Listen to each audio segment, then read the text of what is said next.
Madame la Présidente. Ma question s'adresse au Premier ministre. La France perd 5 places au classement ICP, l'indice de perception de la corruption publié par Transparency International. Et au baromètre du Cevipof, les Français se distinguent par un niveau alarmant de défiance envers leurs institutions. Il faut dire que depuis 2022, 4 premiers ministres se sont affranchis du vote de confiance, que le 49.3 sur les retraites a laissé un goût amer, que les budgets ne sont pas votés par notre Assemblée, même plus débattus en séance.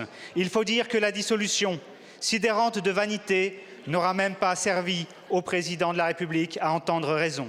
Ni le gouvernement Barnier ni le vôtre, Monsieur Bayrou, ne sont conformes aux résultats des urnes. La gauche n'est-elle pas arrivée en tête?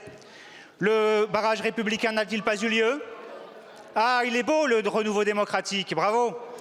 Et pour couronner le tout, Emmanuel Macron propose la nomination de Monsieur Richard Ferrand à la présidence du Conseil constitutionnel. Macroniste de la première heure, secrétaire général d'En Marche, ministre, président du groupe LREM, plus redevable que juriste. Son profil interroge. Ce choix est-il bien prudent à l'heure où certains, jusque dans le rang de vos ministres, s'en prennent à l'état de droit?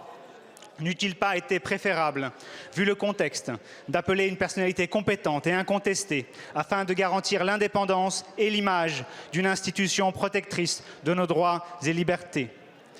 Monsieur Bayrou, vous qui, si l'on en croit votre propre nomination, avez un avis si persuasif sur les nominations du président de la République, qu'avez-vous fait concrètement pour dissuader Emmanuel Macron de désigner Monsieur Ferrand?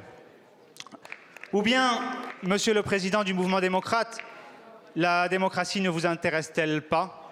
Je vous remercie d'avance pour vos réponses. Merci beaucoup. La parole est à Monsieur Patrick Mignola.